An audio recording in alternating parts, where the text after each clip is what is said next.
At Santa Isabel del Mar the season was at one of those moments when the air rests quiet over land and sea. The old breezes were gone, the new ones were not yet risen. The flowers in the mission garden opened wide; no wind came by day or night to shake the loose petals from their stems. Along the basking, silent, many colored shore gathered and lingered the crisp odors of the mountains. The dust hung golden and motionless long after the rider was behind the hill, and the Pacific lay like a floor of sapphire whereon to walk beyond the setting sun into the east. One white sail shone there. Instead of an hour, it had been from dawn till afternoon in sight between the short headlands, and the Padre had hoped that it might be the ship his homesick heart awaited. But it had slowly passed. From an arch in his garden cloisters he was now watching the last of it. Presently it was gone, and the great ocean lay empty. The Padre put his glasses in his lap. For a short while he read in his breviary, but soon forgot it again. He looked at the flowers and sunny ridges, then at the huge blue triangle of sea which the opening of the hills let into sight. "Paradise," he murmured, "need not hold more beauty and peace. But I think I would exchange all my remaining years of this for one sight again of Paris or Seville. May God forgive me such a thought." Across the unstirred fragrance of oleanders the bell for vespers began to ring. Its tones passed over the Padre as he watched the sea in his garden. They reached his parishioners in their adobe dwellings near by.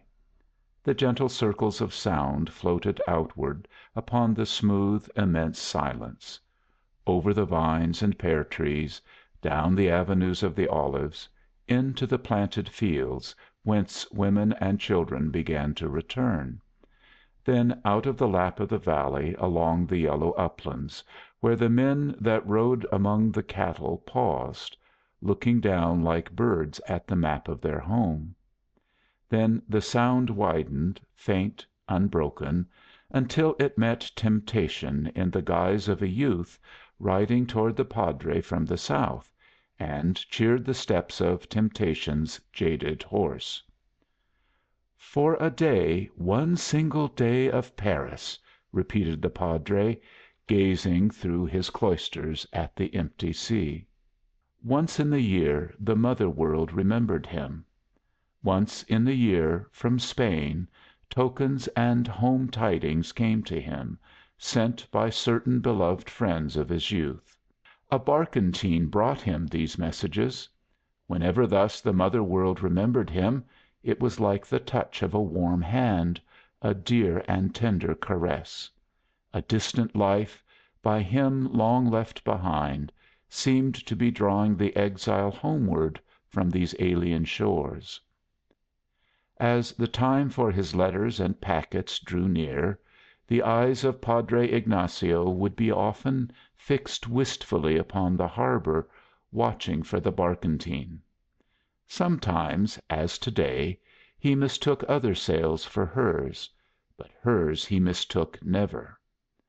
That Pacific Ocean which, for all its hues and jeweled mists, he could not learn to love, had, since long before his day, been furrowed by the keels of Spain. Traders and adventurers and men of God had passed along this coast, planting their colonies and cloisters. But it was not his ocean. In the year that we, a thin strip of patriots away over on the Atlantic edge of the continent, declared ourselves an independent nation, a Spanish ship, in the name of Saint Francis, was unloading the centuries of her own civilization at the Golden Gate. San Diego had come earlier. Then slowly, as mission after mission was built along the soft coast wilderness, new ports were established, at Santa Barbara, and by Point San Luis for San Luis Obispo, which lay inland a bit way up the gorge where it opened among the hills. Thus the world reached these missions by water, while on land, through the mountains, a road led to them, and also to many more that were too distant behind the hills for ships to serve; a rough road, long and lonely, punctuated with church towers and gardens. For the fathers gradually so stationed their settlements that the traveler might each morning ride out from one mission and by evening of a day's fair journey ride into the next. A lonely, rough, dangerous road, but lovely too, with a name like music, El Camino Real. Like music also were the names of the missions: San Juan Capistrano, San Luis Rey de Francia, San Miguel, Santa Ynez. Their very list is a song. So there, by and by, was our continent, with the locomotive whistling from Savannah to Boston along its eastern edge, and on the western the scattered chimes of Spain ringing among the unpeopled mountains. Thus grew the two sorts of civilization, not equally. We know what has happened since. Today the locomotive is whistling also from the Golden Gate to San Diego; but still the old mission road goes through the mountains, and along it the footsteps of vanished Spain are marked with roses, and broken cloisters, and the crucifix. But this was 1855. Only the Barcontine brought to Padre Ignacio the signs from the world that he once had known and loved so dearly. As for the New World making a rude noise to the northward, he trusted that it might keep away from Santa Isabel, and he waited for the vessel that was overdue with its package containing his single worldly luxury. As the little ancient bronze bell continued swinging in the tower, its plaintive call reached something in the padre's memory. Softly, absently, he began to sing. He took up the slow strain, not quite correctly, and dropped it, and took it up again, always in cadence with the bell. At length he heard himself, and glancing at the belfry, smiled a little. "It is a pretty tune," he said, "and it always made me sorry for poor Fra Diavolo. Auber himself confessed to me that he had made it sad, and put the hermitage bell to go with it, because he too was grieved at having to kill his villain, and wanted him, if possible, to die in a religious frame of mind. And Auber touched glasses with me and said, how well I remember it, 'Is it the good Lord, or is it merely the devil, that makes me always have a weakness for rascals?' I told him it was the devil. I was not a priest then. I could not be so sure with my answer now." And then Padre Ignacio repeated Auber's remark in French: "Est-ce le bon Dieu? Oui, est-ce bien le diable qui veut ton jeu que j'aime les coquins?" I don't know. I don't know. I wonder if Auber has composed anything lately. I wonder who is singing Zerlina now. He cast a farewell look at the ocean, and took his steps between the monastic herbs, the jasmines, and the oleanders to the sacristy. "At least," he said, "if we cannot carry with us into exile the friends and the places we have loved, music will go whither we go, even to an end of the world such as this. Felipe," he called to his organist, "can they sing the music I taught them for the Dixit Dominus tonight?" "Yes, Father, surely." "Then we will have that. And Felipe," the padre crossed the chancel to the small, shabby organ, "rise, my child, and listen. Here is something you can learn. Why, see now if you cannot learn it from a single hearing." The swarthy boy of 16 stood watching his master's fingers, delicate and white, as they played. Thus, of his own accord, he had begun to watch them when a child of 6, and the Padre had taken the wild, half scared, spell-bound creature and made a musician of him. "There, Felipe," he said now. "Can you do it? Slower and more softly, muchacho mio. It is about the death of a man, and it should go with our bell." The boy listened. "Then the Father has played it a tone too low," said he, "for our bell rings the note of sol, or something very near it, as the Father must surely know." He placed the melody in the right key, an easy thing for him, and the Padre was delighted. "Ah, my Felipe," he exclaimed, "what could you and I not do if we had a better organ? Only a little better. See, above this row of keys would be a second row, and many more stops. Then we would make such music as has never yet been heard in California. But my people are so poor and so few, and some day I shall have passed from them, and it will be too late." "Perhaps," ventured Felipe, "the Americanos?"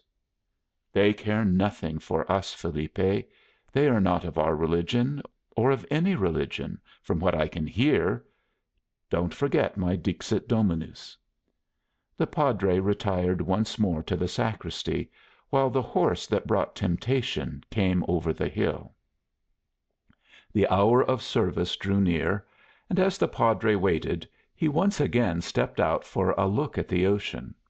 But the blue triangle of water lay like a picture in its frame of land, bare as the sky. "I think, from the color, though," said he, "that a little more wind must have begun out there." The bell rang a last short summons to prayer. Along the road from the south a young rider, leading a pack animal, ambled into the mission and dismounted. Church was not so much in his thoughts as food, and after due digestion a bed. But the doors stood open, and as everybody was passing within them, more variety was to be gained by joining this company than by waiting outside alone until they should return from their devotions.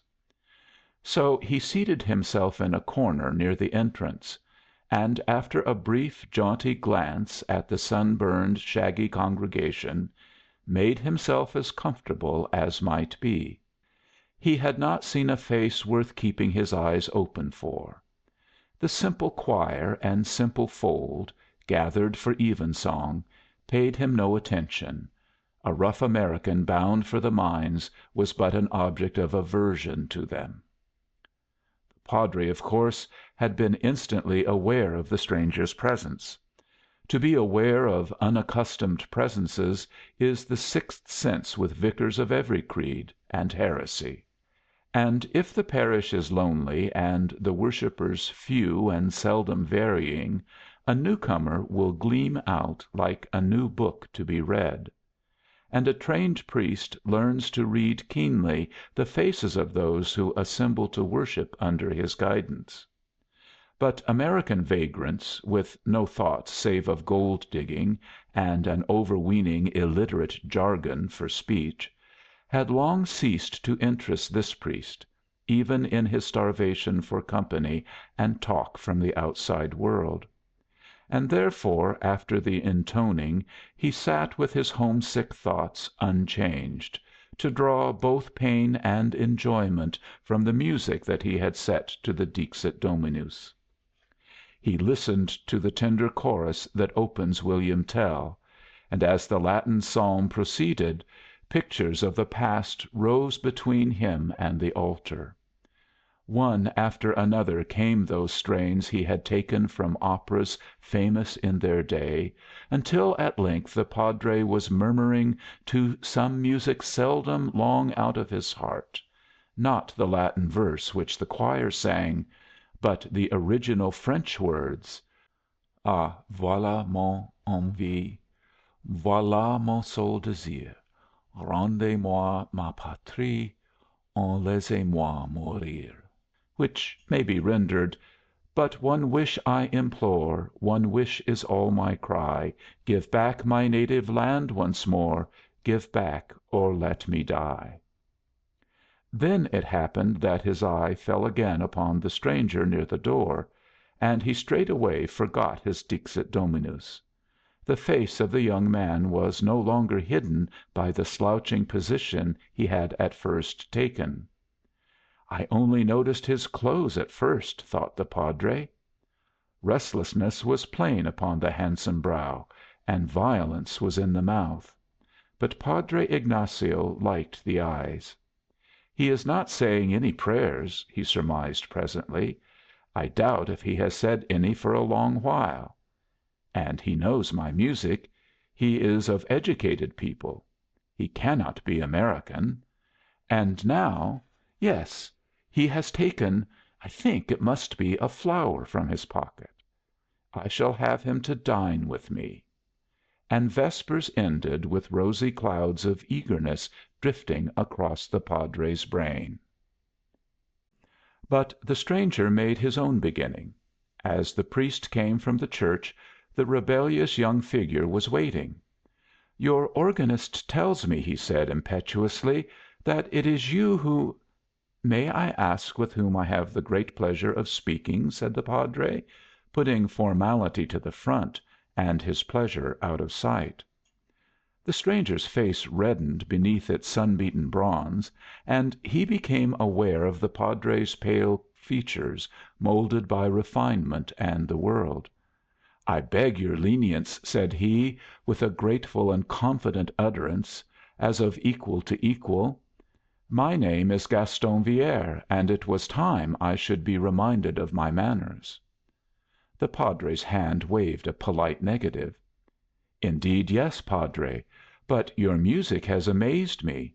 If you carried such associations as—ah, the days and the nights—" He broke off. "To come down a California mountain and find Paris at the bottom! The Huguenots, Rossini, Harold! I was waiting for Il Trovatore." "Is that something new?" inquired the Padre, eagerly. The young man gave an exclamation. "The whole world is ringing with it!" he cried. "But Santa Isabel del Mar is a long way from the whole world," murmured Padre Ignacio. "Indeed, it would not appear to be so," returned young Gaston. "I think the Comédie Française must be round the corner." A thrill went through the priest at the theatre's name.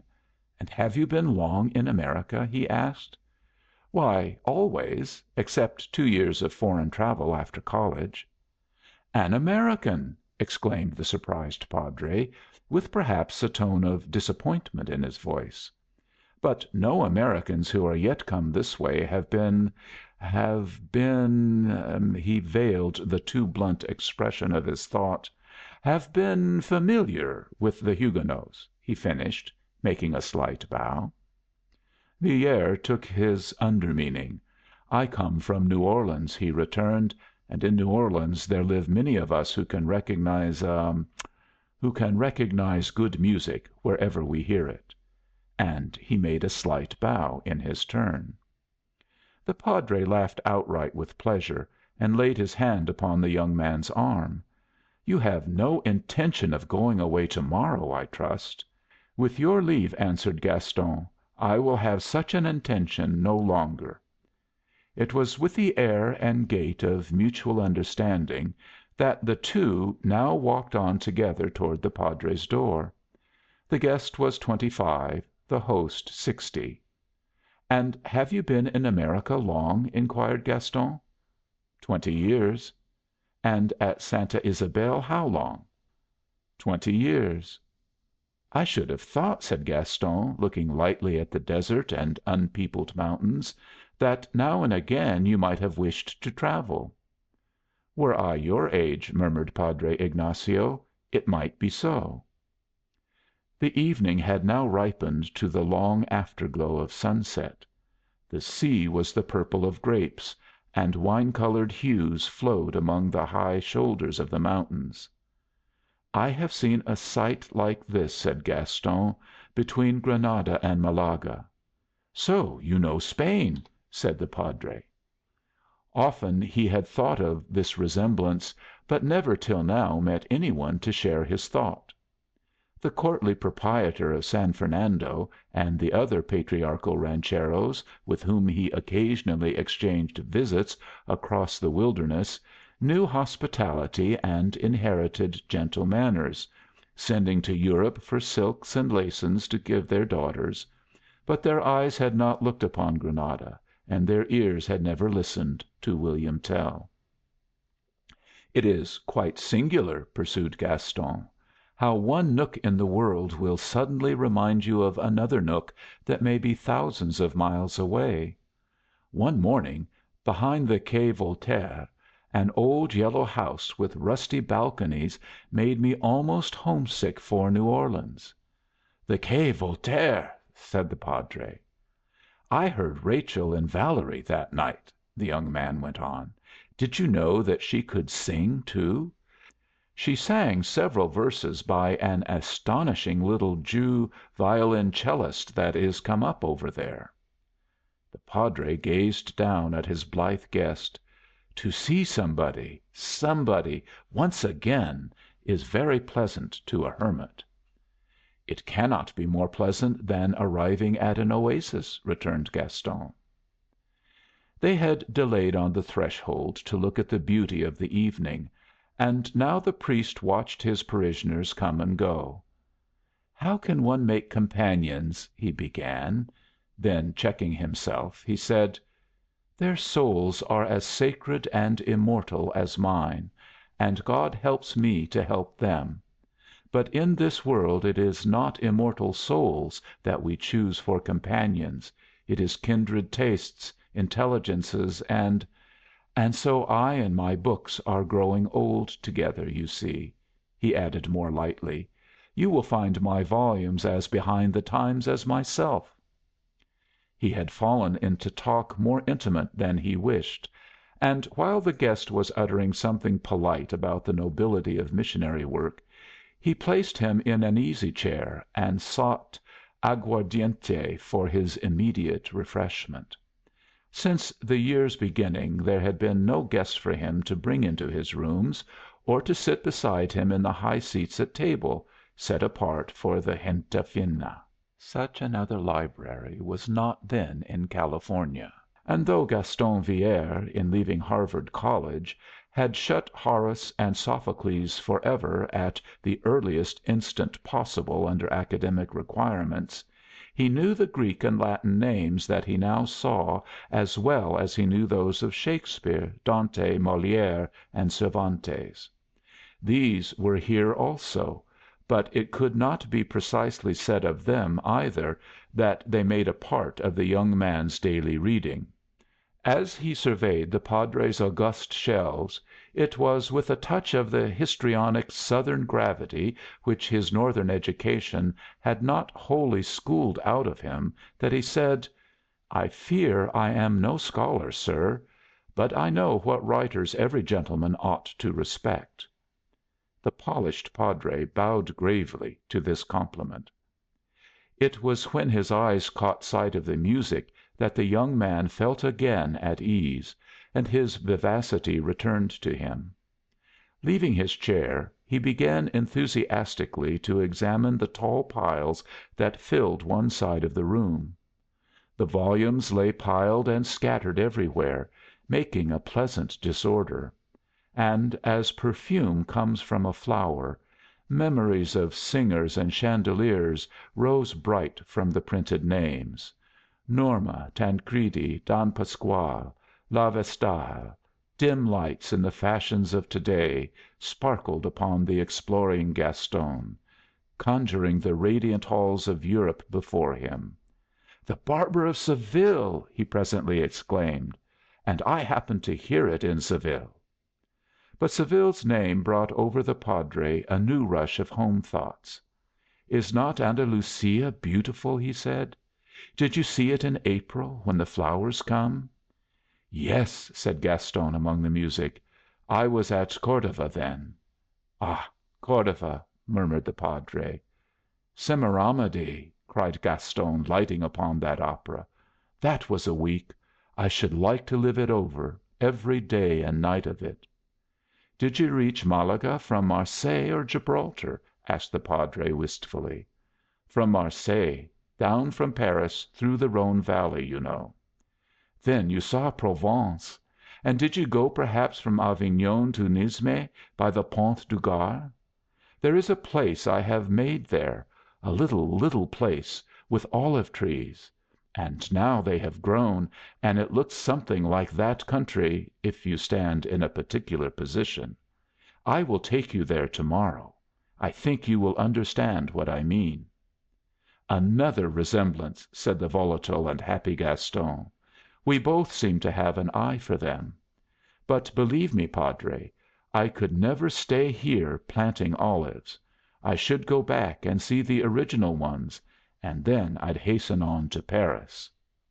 And with a volume of Meyerbeer open in his hand, Gaston hummed "Robert, Robert, toi que j'aime." Why, Padre, I think that your library contains none of the masses and all of the operas in the world. "I will make you a little confession," said Padre Ignacio, "and then you shall give me a little absolution." "For a penance," said Gaston, "you must play over some of these things to me." "I suppose I could not permit myself this luxury," began the Padre, pointing to his operas, "and teach these to my choir, if the people had any worldly associations with the music. But I have reasoned that the music cannot do them harm." The ringing of a bell here interrupted him. "In 15 minutes," he said, "our poor meal will be ready for you." The good Padre was not quite sincere when he spoke of a "poor meal." While getting the aguardiente for his guest he had given orders, and he knew how well such orders would be carried out. He lived alone and generally supped simply enough, but not even the ample table at San Fernando could surpass his own on occasions. And this was for him indeed an occasion. "Your half breeds will think I am one of themselves," said Gaston, showing his dusty clothes. "I am not fit to be seated with you." But he did not mean this any more than his host had meant his remark about the food. In his pack, which an Indian had brought from his horse, he carried some garments of civilization; and presently, after fresh water and not a little painstaking with brush and scarf, there came back to the Padre a young guest whose elegance and bearing and ease of the great world were to the exiled priest as sweet as was his traveled conversation. They repaired to the hall and took their seats at the head of the long table. For the Spanish, centuries of stately custom lived at Santa Isabel del Mar, inviolate, feudal, remote. They were the only persons of quality present; and between themselves and the gente de razon a space intervened. Behind the Padre's chair stood an Indian to wait upon him, and another stood behind the chair of Gaston Vierre.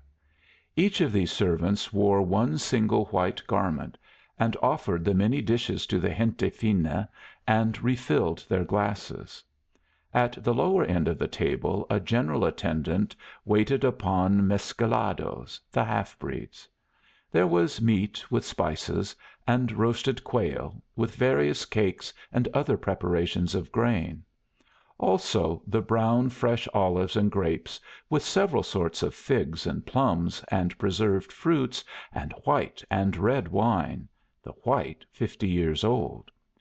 Beneath the quiet shining of candles fresh cut flowers leaned from vessels of old Mexican and Spanish make. There at one end of this feast sat the wild, pastoral, gaudy company, speaking little over their food, and there at the other the pale Padre, questioning his visitor about Rachel. The mere name of a street would bring memories crowding to his lips, and when his guest told him of a new play he was ready with old quotations from the same author. Alfred de Vigny they spoke of, and Victor Hugo, whom the Padre disliked. Long after the dulce, or sweet dish, when it was the custom for the vaqueros and the rest of the retainers to rise and leave the gente fina to themselves, the host sat on in the empty hall, fondly talking to his guest of his bygone Paris, and fondly learning of the later Paris that the guest had seen. And thus the two lingered, exchanging their enthusiasms while the candles waned and the long haired Indian stood silent behind the chairs. "But we must go to my piano," the host exclaimed. For at length they had come to a lusty difference of opinion. The padre, with ears critically deaf, and with smiling, unconvinced eyes, was shaking his head, while young Gaston sang Trovatore at him, and beat upon the table with a fork. "Come and convert me, then," said Padre Ignacio, and he led the way. "Donizetti I have always admitted. There, at least, is refinement. If the world has taken to this Verdi, with his street band music but there now, sit down and convert me. Only don't crush my poor little Erard with Verdi's hoofs. I brought it when I came. It is behind the times, too. And oh, my dear boy, our organ is still worse. So old, so old. To get a proper one I would sacrifice even this piano of mine in a moment, only the tinkling thing is not worth a sou to anybody except its master. But there, are you quite comfortable?" And having seen to his guest's needs, and placed spirits and cigars and an ash tray within his reach, the padre sat himself comfortably in his chair to hear and expose the false doctrine of Il Trovatore. By midnight all of the opera that Gaston could recall had been played and sung twice. The convert sat in his chair no longer, but stood singing by the piano. The potent swing and flow of rhythms, the torrid, copious inspiration of the South, mastered him. "Verdi has grown!" he cried. "Verdi is become a giant!" And he swayed to the beat of the melodies and waved an enthusiastic arm. He demanded every note. Why did not Gaston remember it all? But if the Barcontine would arrive and bring the whole music, then they would have it right. And he made Gaston teach him what words he knew. "Non ti scorda," he sang, "non ti scorda di me." That is genius. But one sees how the world moves when one is out of it. "A nostri monti ritorneremo." Home to our mountains. Ah, yes, there is genius again. And the exile sighed, and his spirit voyaged to distant places, while Gaston continued brilliantly with the music of the final scene. Then the host remembered his guest. "I am ashamed of my selfishness," he said. "It is already to morrow." "I have sat later in less good company," answered the pleasant Gaston, "and I shall sleep all the sounder for making a convert." "You have dispensed roadside alms," said the padre, smiling, "and that should win excellent dreams." Thus, with courtesies more elaborate than the world has time for at the present day, they bade each other good night and parted, bearing their late candles along the quiet halls of the mission. To young Gaston in his bed easy sleep came without waiting, and no dreams at all. Outside his open window was the quiet, serene darkness where the stars shone clear and tranquil perfumes hung in the cloisters. But while the guest lay sleeping all night in unchanged position like a child, up and down between the oleanders went Padre Ignacio, walking until dawn. Temptation indeed had come over the hill and entered the cloisters. Day showed the ocean's surface no longer glassy, but lying like a mirror breathed upon; and there, between the short headlands, came a sail, gray and plain against the flat water. The priest watched through his glasses, and saw the gradual sun grow strong upon the canvas of the Barcontine. The message from his world was at hand, yet to day he scarcely cared so much. Sitting in his garden yesterday, he could never have imagined such a change. But his heart did not hail the Barcontine as usual. Books, music, pale paper, and print this was all that was coming to him, some of its savor had gone. For the siren voice of life had been speaking with him face to face, and in his spirit deep down the love of the world was restlessly answering it. Young Gaston showed more eagerness than the Padre over this arrival of the vessel that might be bringing Trovatore in the nick of time. Now he would have the chance, before he took his leave, to help rehearse the new music with the choir. He would be a missionary, too, a perfectly new experience. "And you still forgive Verdi the sins of his youth?" he said to his host. "I wonder if you could forgive mine." "Verdi has left his behind him," retorted the Padre. "But I am only 25," exclaimed Gaston, pathetically. "Oh, don't go away soon," pleaded the exile. It was the first unconcealed complaint that had escaped him, and he felt instant shame. But Gaston was too much elated with the enjoyment of each new day to comprehend the Padre's soul. The shafts of another's pain might hardly pierce the bright armor of his gaiety. He mistook the priest's entreaty for anxiety about his own happy spirit. "Stay here under your care?" he asked. "It would do me no good, Padre. Temptation sticks closer to me than a brother." And he gave that laugh of his which had disarmed severer judges than his host. "By next week I should have introduced some sin or other into your beautiful garden of ignorance here. It will be much safer for your flock if I go and join the other serpents at San Francisco." Soon after breakfast the Padre had his two mules saddled, and he and his guest set forth down the hills together to the shore. And beneath the spell and confidence of pleasant, slow riding and the loveliness of everything, the young man talked freely of himself. "And seriously," said he, "if I missed nothing else at Santa Ysabel, I should long for how shall I say it? For insecurity, for danger, and of all kinds, not merely danger to the body. Within these walls, beneath these sacred bells, you live too safe for a man like me." Too safe!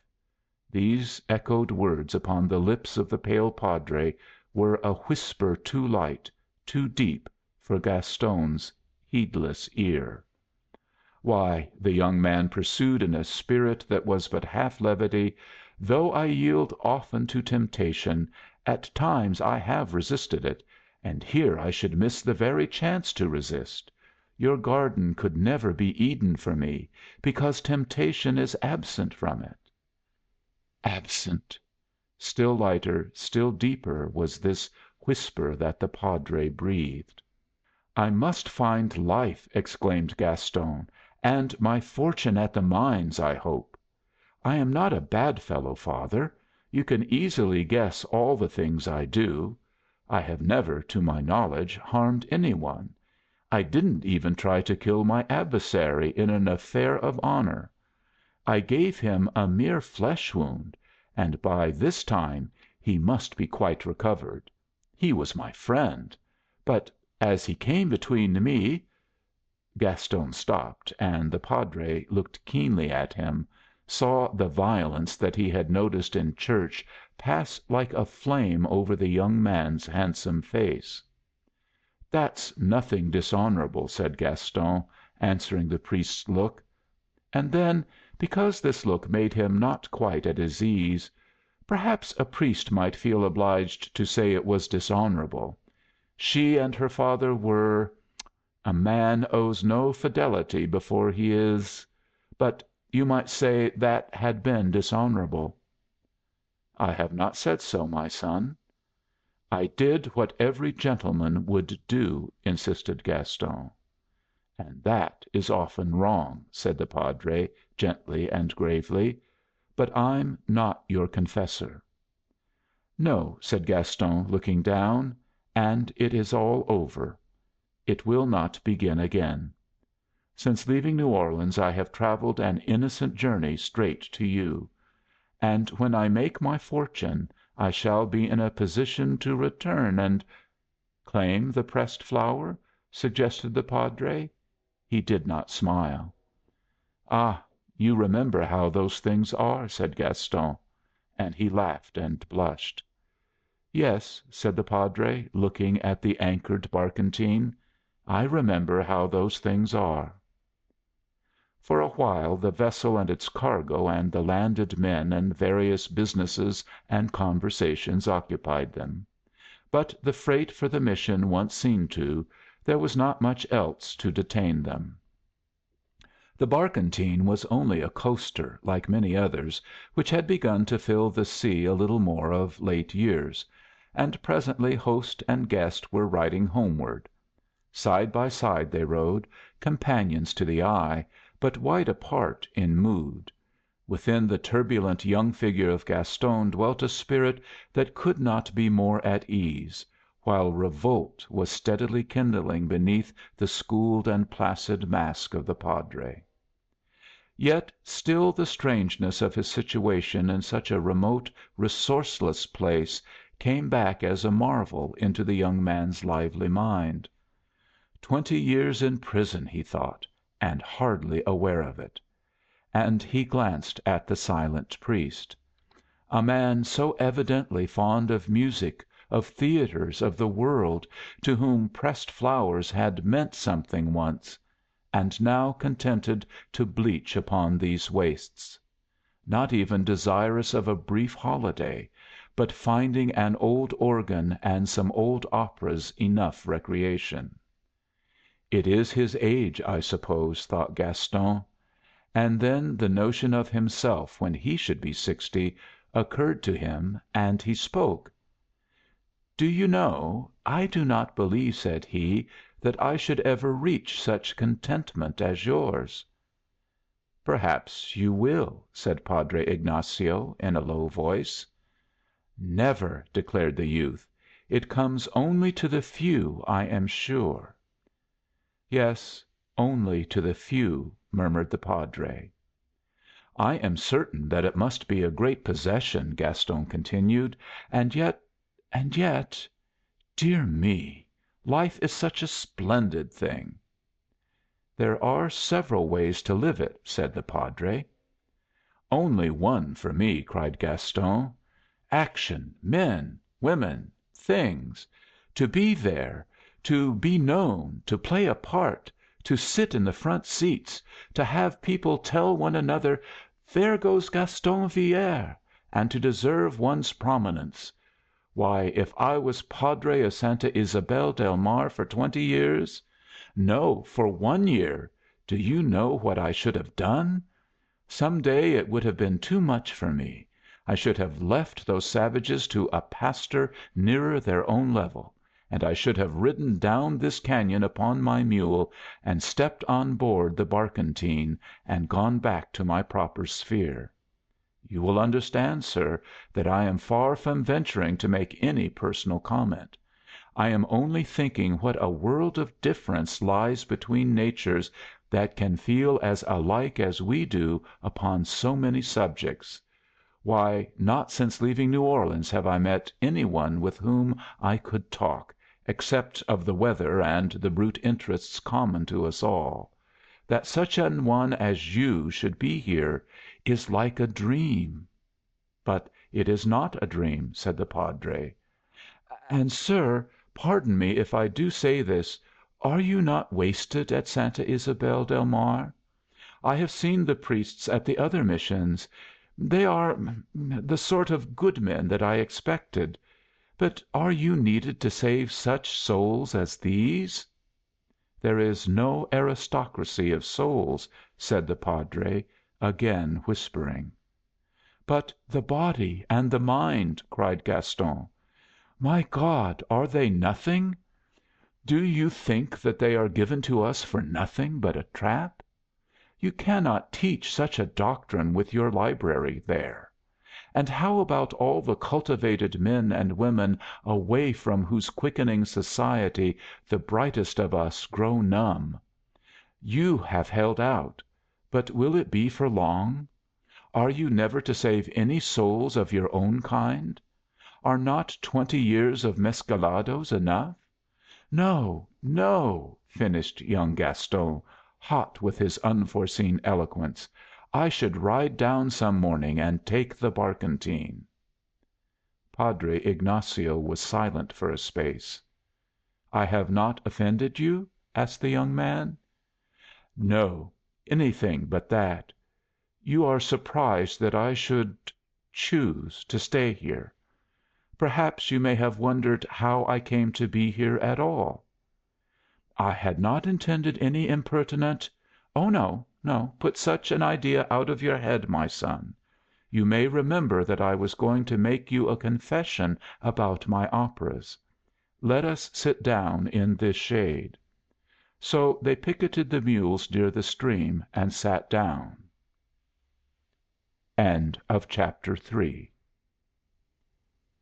Chapter IV "You have seen," began Padre Ignacio, "what sort of a man I was once. Indeed, it seems very strange to myself that you should have been here not 24 hours yet and know so much of me. For there has come no one else at all" the padre paused a moment and mastered the unsteadiness that he had felt approaching in his voice "there has been no one else to whom I have talked so freely. In my early days I had no thought of being a priest. My parents destined me for a diplomatic career. There was plenty of money and all the rest of it. For by inheritance came to me the acquaintance of many people whose names you would be likely to have heard of. Cities, people of fashion, artists the whole of it was my element and my choice, and by I married, not only where it was desirable, but where I loved. Then, for the first time, death laid his staff upon my enchantment, and I understood many things that had been only words to me hitherto. To have been a husband for a year, and a father for a moment, and in that moment to lose all this unblinded me. Looking back, it seemed to me that I had never done anything except for myself all my days. I left the world. In due time I became a priest and lived in my own country. But my worldly experience and my secular education had given to my opinions a turn too liberal for the place where my work was laid. I was soon advised concerning this by those in authority over me. And since they could not change me, and I could them, yet wished to work and to teach, the New World was suggested, and I volunteered to give the rest of my life to missions. It was soon found that some one was needed here, and for this little place I sailed, and to these humble people I have dedicated my service. They are pastoral creatures of the soil.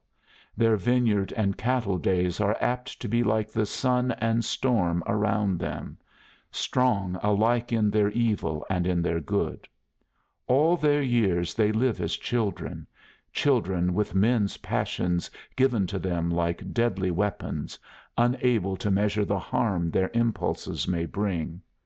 Hence, even in their crimes, their hearts will generally open soon to the one great key of love, while civilization makes locks which that key cannot always fit at the first turn. And coming to know this," said Padre Ignacio, fixing his eyes steadily upon Gaston, "you will understand how great a privilege it is to help such people, and how the sense of something accomplished under God should bring contentment with renunciation." "Yes," said Gaston Vierre. Then, thinking of himself, "I can understand it in a man like you." do not speak of me at all," exclaimed the padre, almost passionately, "but pray Heaven that you may find the thing yourself some day, contentment with renunciation, and never let it go." "Amen," said Gaston, strangely moved. "That is the whole of my story," the priest continued, with no more of the recent stress in his voice. "And now I have talked to you about myself quite enough. But you must have my confession." He had now resumed entirely his half playful tone. "I was just a little mistaken, you see, too self reliant, perhaps, when I supposed, in my first missionary ardor, that I could get on without any remembrance of the world at all. I found that I could not. And so I have taught the old operas to my choir, such parts of them as are within our compass and suitable for worship. And certain of my friends still alive at home are good enough to remember this taste of mine and to send me each year some of the new music that I should never hear of otherwise. Then we study these things also, and although our organ is a miserable affair, Felipe manages very cleverly to make it do. And while the voices are singing these operas, especially the old ones, what harm is there if sometimes the priest is thinking of something else? So there's my confession. And now, whether Trovatore is come or not, I shall not allow you to leave us until you have taught all you know of it to Felipe." The new opera, however, had duly arrived, and as he turned its pages Padre Ignacio was quick to seize at once upon the music that could be taken into his church. Some of it was ready fitted. By that afternoon Felipe and his choir could have rendered "Ah, si l'error di Gombra" without slip or falter. Those were strange rehearsals of Il Trovatore upon this California shore, for the padre looked to Gaston to say when they went too fast or too slow, and to correct their emphasis. And since it was hot, the little Erard piano was carried each day out into the mission garden. There, in the cloisters among the jessamine, the orange blossoms, the oleanders, in the presence of the round yellow hills and the blue triangle of sea, the Miserere was slowly learned. The Mexicans and Indians gathered, swarthy and black haired, around the tinkling instrument that Felipe played; and presiding over them were young Gaston and the pale padre, walking up and down the paths, beating time or singing now one part and now another. And so it was that the wild cattle on the uplands would hear Trovatore hummed by a passing vaquero, while the same melody was filling the streets of the far off world. For 3 days Gaston Vierre remained at Santa Isabel del Mar. And though not a word of restlessness came from him, his host could read San Francisco and the gold mines in his countenance. No, the young man could not have stayed here for 20 years, and the padre forbore urging his guest to extend his visit. "But the world is small," the guest declared at parting. "Some day it will not be able to spare you any longer, and then we are sure to meet. But you shall hear from me soon, at any rate." Again, as upon the first evening, the two exchanged a few courtesies, more graceful and particular than we, who have not time, and fight no duels, find worth a man's while at the present day. For duels are gone, which is a very good thing, and with them a certain careful politeness, which is a pity. But that is the way in the eternal profit and loss. So young Gaston rode northward out of the mission, back to the world and his fortune. And the padre stood watching the dust after the rider had passed from sight. Then he went into his room with a drawn face. But appearances at least had been kept up to the end. The youth would never know of the elder man's unrest. Temptation had arrived with Gaston, but was destined to take a longer stay at Santa Isabel del Mar. Yet it was perhaps a week before the priest knew this guest was come to abide with him. The guest could be discreet, could withdraw, was not at first importunate. Sail away on the Barcontine? A wild notion, to be sure, although fit enough to enter the brain of such a young scapegrace. The padre shook his head and smiled affectionately when he thought of Gaston Vierre. The youth's handsome, reckless countenance would shine out, smiling, in his memory, and he repeated Auber's old remark, "Is it the good Lord, or is it merely the devil, that always makes me have a weakness for rascals?" Sail away on the Barcontine! Imagine taking leave of the people here, of Felipe! In what words should he tell the boy to go on industriously with his music? No, this was not imaginable.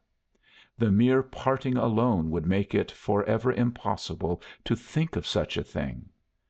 And then, he said to himself, each new morning, when he looked out at the ocean, I have given to them my life. One does not take back a gift. Pictures of his departure began to shine and melt in his drifting fancy.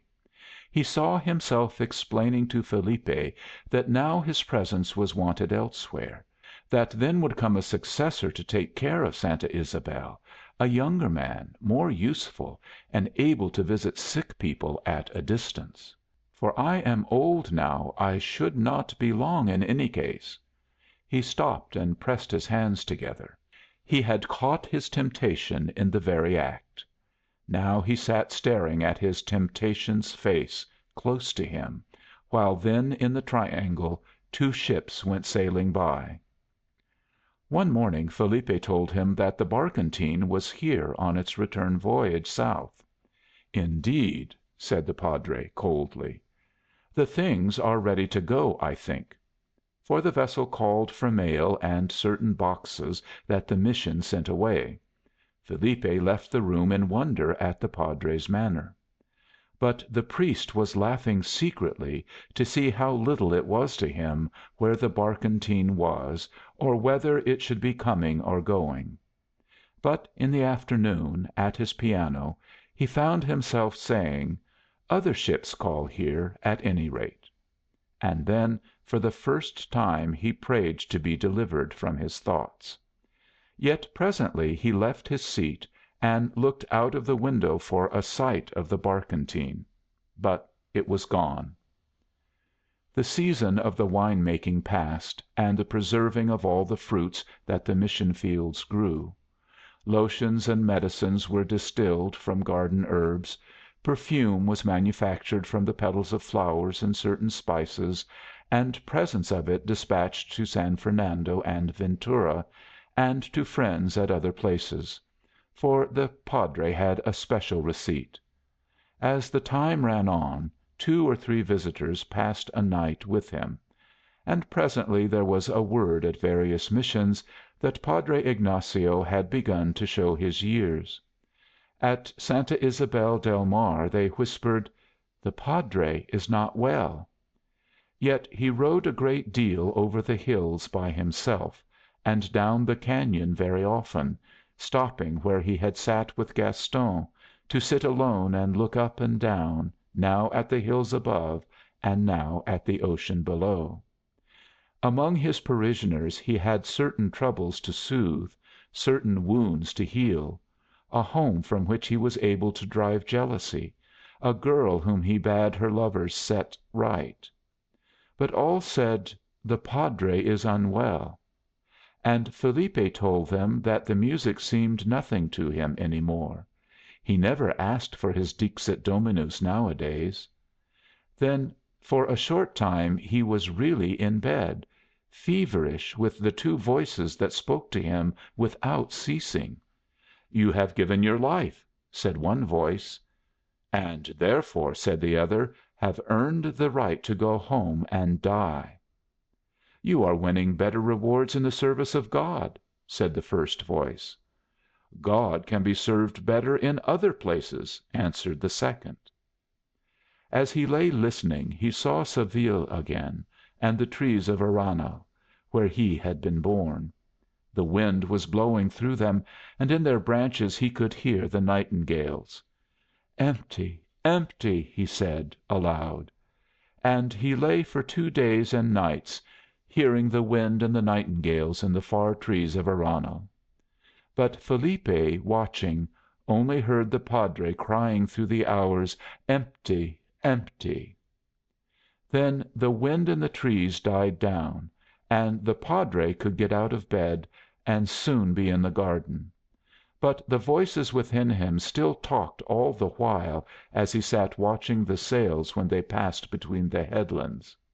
Their words, falling forever the same way, beat his spirit sore, like blows upon flesh already bruised. If he could only change what they said, he would rest.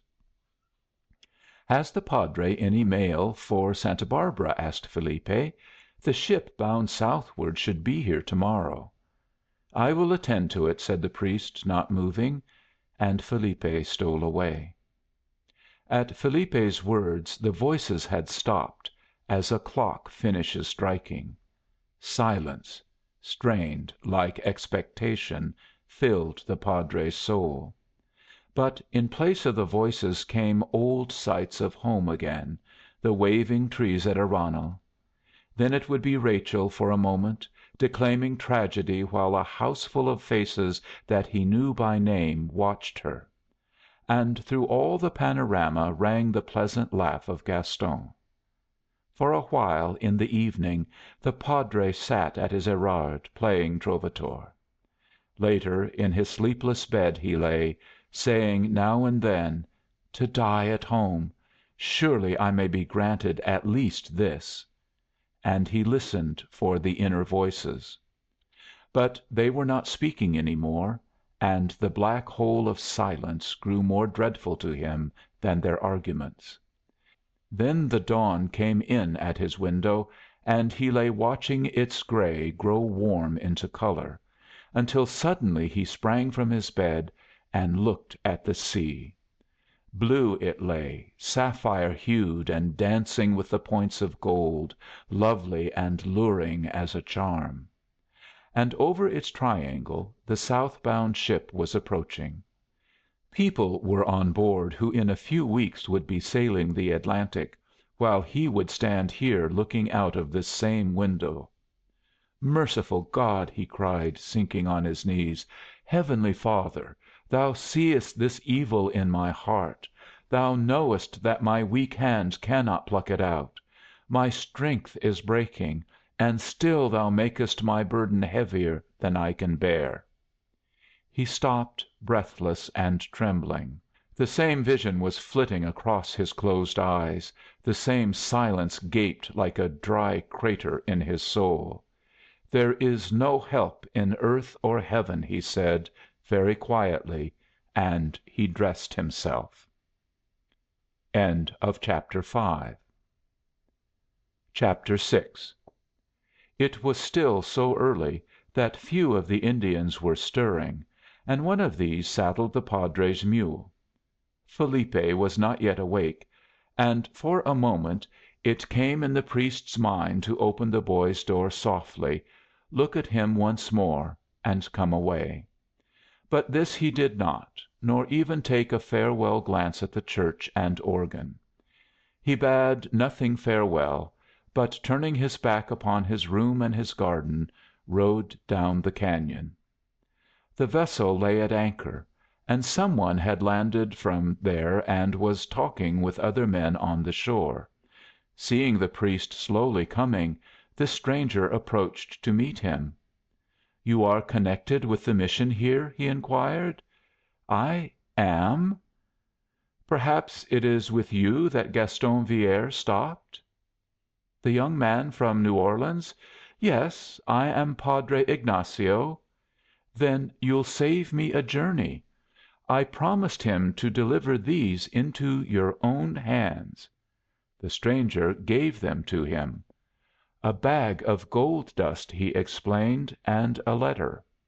I wrote it at his dictation while he was dying. He lived hardly an hour afterward." The stranger bowed his head at the stricken cry which his news elicited from the priest, who, after a few moments' vain effort to speak, opened the letter and read: "My dear friend, it is through no man's fault but mine that I have come to this. I have had plenty of luck, and lately have been counting the days until I should return home. But last night heavy news from New Orleans reached me, and I tore the pressed flower to pieces. Under the first smart and humiliation of broken faith I was rendered desperate, and picked a needless quarrel. Thank God it is I who have the punishment. My dear friend, as I lie here, leaving a world that no man ever loved more, I have come to understand you; for you and your mission have been much in my thoughts. It is strange how good can be done, not at the time when it is intended, but afterward, and you have done this good to me. I say over your words, contentment with renunciation, and believe at this last hour I have gained something like what you would wish me to feel; for I do not think that I desire it otherwise now. My life would never have been of service, I am afraid. You are the last person in this world who has spoken serious words to me, and I want you to know that now at length I value the peace of Santa Ysabel as I could never have done but foreseeing your wisdom and goodness. You spoke of a new organ for your church. Take the gold dust that will reach you with this, and do what you will with it. Let me at least in dying have helped some one. And since there is no aristocracy in souls you said that to me, do you remember? Perhaps you will say a mass for this departing soul of mine. I only wish my body must go underground in a strange country that it might have been at Santa Isabel del Mar, where your feet would often pass." "At Santa Isabel del Mar, where your feet would often pass." The priest repeated this final sentence aloud, without being aware of it. "Those are the last words he ever spoke," said the stranger, "except bidding me good bye." "You knew him well, then?" "No, not until after he was hurt. I'm the man he quarreled with." The priest looked at the ship that would sail onward this afternoon. Then a smile of great beauty passed over his face, and he addressed the stranger. "I thank you. You will never know what you have done for me."